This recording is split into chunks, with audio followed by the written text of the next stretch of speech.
Good morning friends. I think आपने square root की practice कर ली होगी। उसके बाद हम नेक्स्ट टॉपिक में चलते हुए क्या करते हैं, हम कर रहे हैं cube and cube roots. Cube and cube roots same concept है स्क्वायर एंड स्क्वायर रूट्स जैसा, थोड़ा सा चेंज है, थोड़ा सा मॉडिफाई है। मॉडिफाई क्या है, आपने जब स्क्वायर की बात की थी, स्क्वायर में किया था, मैंने स्टार्ट किया था ज्योमेट्री से। ज्योमेट्री में कैसे किया था, हमने हमने कोई एक स्क्वायर लिया था, उसकी साइड्स थी ए एंड ए, देन हमारा फॉर्मूला आया था ए स्क्वायर। इसमें हम बात करते हैं, ये बात की थी हमने 2D की। अब हम बात करते हैं 3D की। 3D हमारा क्या होता है, क्यूब। क्यूब होता है जिसके अंदर 3D स्ट्रक्चर बनती है, यानी कि हमारी ए क्यूब आ गई सेम। इसका फॉर्मूला ए क्यूब होता है, इसके अंदर ए यानी कि एल बी और एच तीनों चीजें काउंट होती है, हाइट भी काउंट होती है। ये ए क्यूब हम काउंट करते हैं ए क्यूब से। ये क्यूब है, ये क्यूब हमारा कहाँ से आया, क्यूब एंड क्यूब रूट से।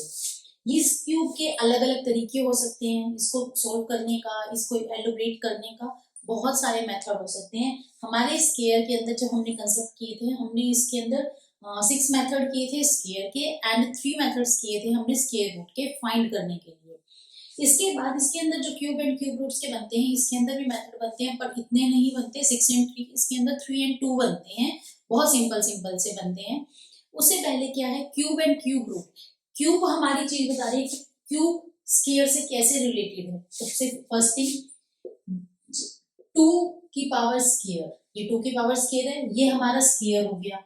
देन इसकी मल्टीप्लाई में 2 की पावर 1, 2 की पावर 1 से कर दूं तो ये मेरा क्या बन गया, 2 की पावर 3। दोनों पावर 2 प्लस 1 बनेगी 3, 2 प्लस 1 इज इक्वल टू 3। ये हमारी बन गई क्यूब। और ये 2 प्लस 1 है, वो किसका रूल फॉलो कर रही है, वो कर रही है पावर ऑफ एक्सपोनेंट का रूल है, वो फॉलो कर रही है कि हमारी जो पावर होती है वो हमारी ऐड होती है अगर हमारे बेस सेम है तो। इसके अंदर मैंने क्यूब किया, ये किसका क्यूब है, 2 की पावर 3 का। ये क्यूब इसके अंदर है, तो स्क्वायर रूट के अंदर जब हम कोई एक सिंगल पावर या सिंगल टर्म है उसके अंदर इंक्लूड करते हैं, उसके मल्टीप्लीकेशन करते हैं, देन हमारा क्यूब फॉर्म होता है। उसके बाद क्यूब के अंदर इसके क्यूब को सोल्व करने के तरीके क्या हो सकते हैं, let's see. First of thing, cube को हम रिप्रेजेंट कैसे करते हैं, 1 की क्यूब। हम स्क्वायर कैसे रिप्रेजेंट करते थे, 1 की पावर स्क्वायर ये हमारा होता था। हम स्क्वायर रूट को रिप्रेजेंट कैसे करते थे, हमने डायरेक्ट रूट लगा दिया, इसका मतलब ये स्क्वायर हो गया। क्यूब को कैसे रिप्रेजेंट करते हैं, ऐसे लिखा, कुछ भी टर्म लिख दी हमने सिंपल 16, देन यहाँ पे हमें 3 डिनोट करना पड़ेगा बाहर, क्योंकि क्यूब बताएगा इसका ये चीज। इसके बाद जब मैंने इसके अंदर कहा क्यूबॉइड, क्यूबॉइड की बात की मैंने, ये क्यूबॉइड बन गया मेरा, क्यूब बन गया। इसके अंदर इसकी तीनों साइड्स ए ए यानी कि एल बी एच तीनों मेरी ए क्यूब के फॉर्म में है, और मेरी ए की वैल्यू इक्वल है, ए यानी कि 4 है, तीनों साइड्स इक्वल है। जिसे मैं स्क्वायर में काउंट करती हूँ, स्क्वायर में काउंट क्या करती हूँ मैं, a is equal to a square is equal to 4। ये चीज मैं इक्वल करती थी कि ए की पावर इक्वल है। ऐसे इसमें तीनों ए हैं, जो हमारे ये 3 साइड्स हैं किसकी, क्यूब की, वो तीनों इक्वल हैं, तभी हमारा ये आंसर बनता है, तभी क्यूब बनता है, और जब भी हमारा क्यूब हो सकता है। क्यूब के लिए मुझे 2 इंटू 2 इंटू 2 ये चीज रहनी चाहिए, तीनों टर्म तीनों डिजिट्स हैं वो सेम होनी चाहिए। ऐसा नहीं है कि यहाँ 2 लिख दिया, यहाँ 2 लिख दिया और यहाँ 3 लिख दिया, ये कोई क्यूब नहीं बनता, ये कोई क्यूब नहीं है, और ये कोई एक फॉर्मूला रूल नहीं है। ठीक है, इसके फैक्टराइजेशन कैसे होते हैं, आप इसमें कैसे हम इसको फैक्टर कर सकते हैं, कैसे हम निकालते हैं। प्राइम फैक्टराइजेशन मेथड सिंपल, मैं किसका लेके चल रही हूँ, मैं 64 का लेके चल रही हूँ। 64 है, 64 को मैंने किससे किया, 2 से, 2 से किया 32, 2 16 8 4 2 2 एंड देन 1। तीन तीन के पेयर बनाओ, अब मैं 3 3 के पेयर बनाऊं तो, क्योंकि क्यूब की बात हो रही है तो 3 के पेयर बनाने पड़ेंगे, first pair and A second pair. तो मेरा क्या आंसर आ गया, 4। ये क्यूब के 3 के पेयर बनाए हैं, तो 4 का क्यूब मेरा कितना हो गया, 64। ऐसे होंगे। अब यहाँ था 64, अब यहाँ 64 ना होके यहाँ कितना है हमारा, 32, यानी कि ये चीज यहाँ पे मेरे 2 पेयर बने, यहाँ पे मेरे कितने बने, 3 पेयर।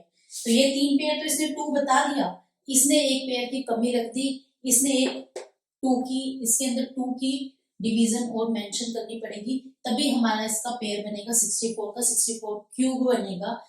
64 वैल्यू आएगी किसकी, 4 की पावर क्यूब की, अदरवाइज नहीं आएगी। तो 32 इसके अंदर रह गया, तो यहाँ पे एक वैल्यू कम रह गई, तो ये किसी 32 हमारा कोई भी एक परफेक्ट क्यूब नहीं है। 32 हो, 31 हो, जैसे हमने मेंशन किया था किसमें, स्क्वायर रूट के अंदर 1, 8, 27, इनके बीच की जो टर्म्स है वो हमारी एक परफेक्ट क्यूब नहीं है। ये कंसेप्ट मैंने आपको स्क्वायर रूट में भी बताया था। इनके बीच की जो टर्म्स आएंगी वो इसके अंदर परफेक्ट क्यूब नहीं रहेगा। इन दोनों के जो बीच की वैल्यू आएगी, मेंशन जो वैल्यू आएगी, वो एक कंप्लीट नेचुरल नंबर नहीं है, तो वो भी मेरा एक परफेक्ट स्क्वायर नहीं हो सकता, वो नेचुरल नंबर काउंट नहीं होगा, और वो किसी भी सिचुएशन में एक परफेक्ट क्यूब नहीं बनता। ना तो उसका मैं स्क्वायर रूट निकाल सकती हूँ, ना इसका मैं क्यूब कर सकती हूँ। सेकेंड थिंग इसके अंदर क्या है, जब हम इसके अंदर ऐसे कैलकुलेशन करते हैं, ऐसे करते हैं, जब हमने ये फॉर्मूले बनाए, मैंने उसके अंदर कहा था स्क्वायर रूट आपको 20 तक रोट मेमोरी में फिट होने चाहिए, कि आपको 20 तक आपको याद है। इसके अंदर आपको 10 तक अगर आप क्यूब बेसिक करते हो तो भी आपका काम चल जाएगा। तो 1 to 10 तक आपको ये सब करने पड़ेंगे, ये भी आपको याद करने पड़ेंगे। और ये भी बहुत सिंपल तरीका है कि अगर जैसे आपने 4 की पावर 2 है, ये आपने 16 याद कर रखा है, आपको ये याद है, आगे याद नहीं है, तो आप इसकी 4 से मल्टीप्लाई करोगे तो 64 आ जाएगा। तो ये बहुत सिंपल हो जाएगा। जैसे 9 का स्क्वायर है, 9 का स्क्वायर आपको 81 याद है, 81 को एक बार 9 से और मल्टीप्लाई कर लो। मैं 9 को 3 बार मल्टीप्लाई करूं, आई थिंक वो उससे सिंपल इजी है कि आपको स्क्वायर याद है, तो आपने उसकी मल्टीप्लीकेशन कर दी एक टर्म्स और हमारा आंसर आ गया 729। ये चीज। अब इसके क्वेश्चंस कैसे बनते हैं, क्यूब एंड क्यूब के क्वेश्चंस कैसे बनते हैं, क्वेश्चंस देखो कैसे बनते हैं। जब मैंने यहाँ पे लिखा ये 3 टाइम 2 हो गया, यानी कि इसने एक 2 की वैल्यू हमें मेंशन कर दी। यहाँ पे हमें कितनी वैल्यू है, 2 है, हमें एक 2 की वैल्यू और चाहिए। अब मैं इसमें क्वेश्चन ये पूछ सकती हूँ कि मेरी 32 की वैल्यू, इसके अंदर मैं क्या ऐड करूँ, 32 के अंदर मैं क्या ऐड करूं, which term to be added in 32 to make a perfect cube। तो मैं 32 के अंदर अगर 32 ऐड करती हूँ, if you add 32 then you get a 64।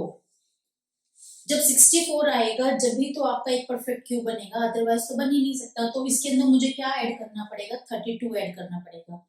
32 का अगर हम फैक्टराइज करते हैं तो 2 आ गई, यहाँ पे आ गई। मुझे एक किसकी वैल्यू की कमी है, एक 2 के फैक्टराइजेशन की और कमी है। अगर क्वेश्चन ये आता है, इफ ये सिचुएशन ये आती है, if you factorise that 32 to which multiple or to which value is minimum to factorize for a complete variable or a complete value for a perfect cube। so हम क्या करेंगे, हमारा आंसर आएगा 2, हमारा आंसर क्या आएगा 2। देन एक situation ये बन सकती है सब्ट्रैक्ट के केस में, 32 में से क्या सब्ट्रैक्ट करें कि एक परफेक्ट क्यूब बन जाए। तो 32 से परफेक्ट क्यूब एक किसका है, इसका है 27 का। 32 के जो नियर अबाउट आ रहा है, एक तो 32 है, एक 64 है, इधर 64 है, इधर 27 है। तो 32 नियर अबाउट किसके जा रहा है, 27 के। तो मुझे 32 में से 27 है, कितना माइनस करना पड़ेगा, मुझे 5 माइनस करना पड़ेगा। देन ये मेरा एक परफेक्ट क्यूब बन जाएगा 27 किसका, 3 का। हमारे क्वेश्चन बनते हैं इस तरीके से।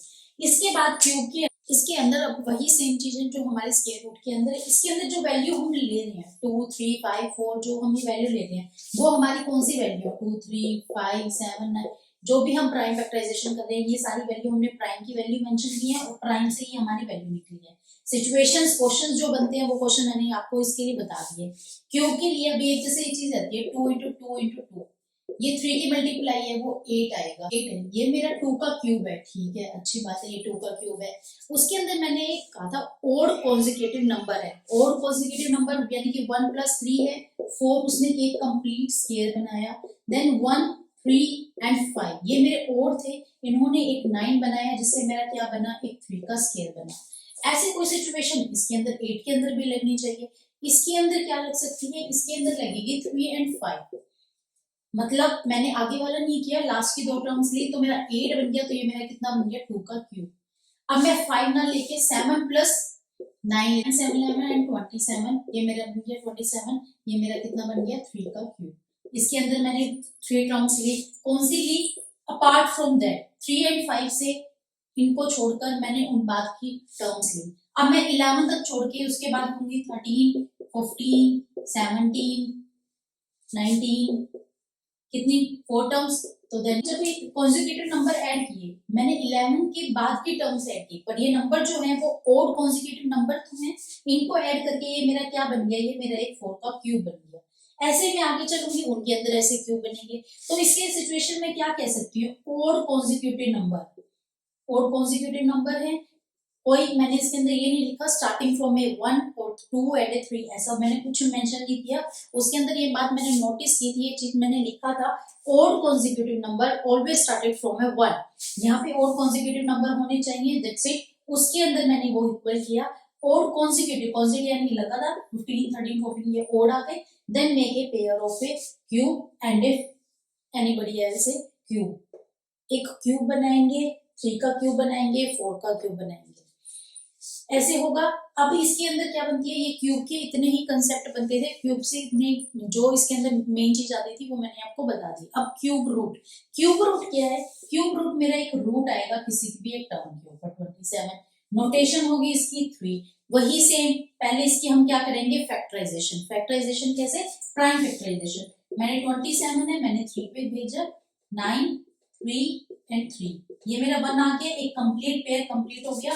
तो मैं इसके अंदर लिखूंगी 3 इंटू 3 इंटू 3, यहाँ बाहर 3 है, तो इसको मैं क्या लिखूंगी 3, इसको मैं नोटेशन कैसे करती हूँ 3 एंड 1/3, ये जो पावर है ये इधर जाती है तो ये 1/3 बन जाती है, और ये इसका है 3/3 कैंसिल हो जाता है, तो मेरा आंसर कितना आ गया 3, यानी कि ये 3 का क्यूब है 27। या तो इसको मैं 3 का क्यूब लिख दूं ऐसे कि 27 है मेरा 3 का क्यूब है, या इसको मैं सिंपल 3 लिख दूं, मुझे ये चीजें यहाँ खत्म कर देनी चाहिए।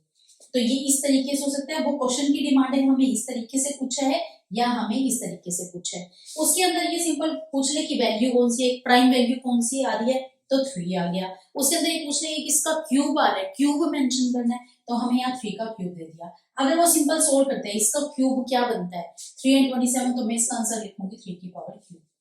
इसके अंदर जो ये कंसेप्ट दे रखा है, इनफेरेंस नाम दे रखा है, इनफेरेंस से हमारी जो अगर वो इनफेरेंस टर्म पूछ ले तो हमारा आंसर आएगा 3, यानी कि मेरी 3 बाय डिवाइडेड में 1 3, ये चीज ऐसे कैंसिल हो जाएगी, मेरा आंसर आ जाएगा 3। 27 क्यूब का 3 का क्यूब मेरा इनफेरेंस वैल्यू है 3, inference value. Now come to cube root, cube root के लिए क्या है, क्यूब रूट के लिए मैंने आपको बताया कि अगर मेरी 27 है वैल्यू, 27 का 3 है, अगर हमसे इसकी इनफेरेंस वैल्यू पूछ ले तो मैं आंसर डालूंगी 3। 3 कैसे आएगा, क्योंकि जो ये पावर है इधर मूव ऑन हो जाती है, 3 इंटू 1/3, तो ये कितना बन जाता है, सिंपल 3 बन जाता है, ये पावर इससे कैंसिल हो जाती है, आंसर आता है 3। अगर हमसे पूछ ले 27 क्यूब इज इक्वल टू, यानी कि ये सिंपल किसके इक्वल है, ये किसके इक्वल है 3 के पावर 3 के इक्वल है 27 का रूट। इसके बाद इसके अंदर जैसे हमने क्वेश्चन किए थे 2 डिजिट 3 डिजिट स्क्वायर रूट के अंदर 2 डिजिट का 3 डिजिट का, उसके लिए मैंने अलग अलग मेथड लगाए थे। इसके अंदर 3 डिजिट 4 डिजिट के लिए कोई मेथड नहीं है, यहाँ पे 3 डिजिट है, एटलीस्ट 3 6 9, क्योंकि पेयर इसमें मिनिमम 3 का बनता है, तो मुझे 3 6 9 के पेयर। ये देखिए जो ये सिंपल 2 डिजिट का फॉर्मूला था, 2 डिजिट की टर्म थी, तो इसको सोल्व करने के लिए मैंने ऐसे कर दिया। अब 2 डिजिट की टर्म थी तो मैंने इसको ऐसे सोल्व कर दिया। अगर इससे बड़ी डिजिट है 3 डिजिट 4 डिजिट 5 डिजिट है, तो मैं ऐसे इस तरीके से दोबारा सोल्व करूँ। यहाँ पे मैंने ये 4 डिजिट का क्वेश्चन लिया है, इसके पेयर बनाऊं 3 एंड 3 के, 3 का क्यूब आ गया, 5 का क्यूब आ गया, तो ये मेरा किसका बन गया 3 एंड 5 15 का क्यूब बन गया, मेरी वैल्यू कितनी आ गई, ऐसे करूँ तो ये चलो ठीक है, ये 4 का सोल्व हो गया। अगर यहाँ पे 6 टर्म का केसेस हो तो कैसे सोल्व करेंगे, क्या हम इतने फैक्टराइज बनाएंगे, फैक्टराइज करने के लिए कितना लेंथी हो जाता है, कितना टाइम कंज्यूमिंग हो जाता है। उसके लिए मुझे एक नया कंसेप्ट है, उसके लिए देखिए क्या करना है, जो हमने उसके अंदर डिवीजन मेथड में किया था, क्या किया था मैंने डिवीजन में, जैसे हमने 576 किया था, मैंने यहाँ पेयर बनाए थे, मेरी स्केयर की बारी थी तो मैंने यहाँ 2 2 के पेयर बनाए थे। अब यही सेम मैं यहाँ पे वैल्यू, ये डिजिट है वो कितनी है 6 डिजिट है, मैं 6 डिजिट के लिए क्या मैं दोबारा वही प्राइम फैक्टराइजेशन फैक्टर बनाऊं और उसके बाद सोल्व करूं, आई थिंक ये क्वाइट लेंथी हो जाएगा। इसके लिए मैं क्या करूंगी, यहाँ पे मैं क्यूब की बात कर रही हूँ तो मैं 3 3 के पेयर चलूंगी, जब मेरी स्क्वायर रूट की बात है मैंने 2 2 के पेयर चलाई, यहाँ मेरी क्यूब की बात हो रही है तो मैं 3 3 के पेयर चलाऊंगी। एक टर्म ये देखना है, यहाँ पे ये लास्ट की टर्म यूनिट प्लेस के ऊपर क्या टर्म है 5, तो इसका मतलब यहाँ पे क्या आएगा 5, यानी कि जो क्वेश्चन सोल्व होता है जब हम इसको एनालाइज करते हैं 5 है तो हमारे यहाँ क्या आ रहा है 5 आ रहा है। अब इस केस में और देखना 5 कहीं और पे आ रहा है, नहीं आ रहा, तो जो 5 की टर्म है वो मेरा वहां पे 5 आएगा। तो यहाँ पे मेरी लास्ट की टर्म 5 आ रही है, तो इसलिए यहाँ पे फिक्स है कि यहाँ 5 आएगा। इस 375 से मेरा क्या पता चल गया, ये मेरा 5 आएगा। अब बारी है 857 की। 857 है, 857 मेरा ये देखिए कि कहाँ लाई करेगा, 9 की क्यूब एंड 10 की क्यूब। 857 है वो मेरा कहाँ लाई करेगा, मेरा यहाँ लाई करेगा 9 की क्यूब एंड 10 की क्यूब। ये किस में जा सकता है, 9 की क्यूब एंड 10 की क्यूब, इनके बीच में जा सकता है मेरा 857। तो हम कहाँ जाएंगे, हम मिनिमम की साइड जाएंगे। तो मिनिमम क्या है मेरा 9, तो ये 5 है, ये मेरा 95 का किसका आगे क्यूब, ये मेरा आंसर आएगा। 95 का क्यूब निकाल को देखो, सेम यही आंसर आएगा। ये क्वेश्चन जिसमें होते हैं ये हमारे परफेक्ट क्यूब होते हैं, उसके अंदर ये क्वेश्चन इस तरीके से हो जाते हैं। अब हमारे पास टर्म है 5, यहाँ डिजिट्स कितनी है 5, वही सिंपल लास्ट से हमें पेयर बनाने हैं। पेयर हमारे कहाँ से चलेंगे, हमारे पेयर चलेंगे हमारे राइट से, राइट टू लेफ्ट जाएंगे हमारे पेयर। तो यहाँ पे 576 है, ये यहाँ 6 है, यूनिट प्लेस पे 6 है, तो ये कंफर्म हो गया, ये 6 आएगा। जो यूनिट प्लेस पे वो 6 आएगा। अब 6 देखो इसके अंदर कहाँ है, 6 हमारा सिर्फ यहाँ आ रहा है, तो ये किसकी टर्म आ रही है, 6 की टर्म आ रही है, तो यहाँ पे 6 आ गया, ये कंफर्म हो गया। 17 है, यहाँ कंप्लीट क्या है 17, 17 मेरा कहाँ लाइक कर रहा है, 17 लाइक करेगा मेरा इसके अंदर 8 एंड 27 के बीच में मेरा 17 लाइक करेगा। अब एक चीज देखो, 8 एंड 27 इसके बीच में मेरा 17 लाइक कर रहा है। अब 17 से मिनिमम कहाँ है, ये मेरा 8 है, ये किसकी क्यूब है, ये 2 की क्यूब है। यहाँ पे मैं क्यूब की बात कर रही हूँ ना, तो मैंने क्यूब में चलाया, यहाँ 6 कर दिया, तो यहाँ पे किसके आगे 2 की क्यूब का आ गया, तो यहाँ पे कितना क्यूब खत्म हो गया, क्योंकि ये भी 6 की क्यूब है, तो कितना बन गया 26 का क्यूब। अगर हम काउंट करते हैं तो हमारा यही आंसर आएगा। काउंट करके देखिए, 26 का क्यूब मैं निकालती हूँ, ये आंसर आता है। जब भी तो हम 20 तक 26 तक, इसमें मैं कहती ही नहीं कि आप क्यूब याद करो, क्योंकि ये याद रह ही नहीं सकते, इसलिए इनको तरीका सोल्व करने का तरीका है ये क्यूब एंड क्यूब रूट्स के अंदर इतना ही। इसके अंदर और कोई डाउट हो, हमें लगे कि इसमें अभी क्वेश्चन में डाउट, एक्सरसाइज सोल्व करके देखिए, हमें कमेंट बॉक्स में डालिए, रिप्लाई 100% मिलेगा। Thank you for watching and keep supporting.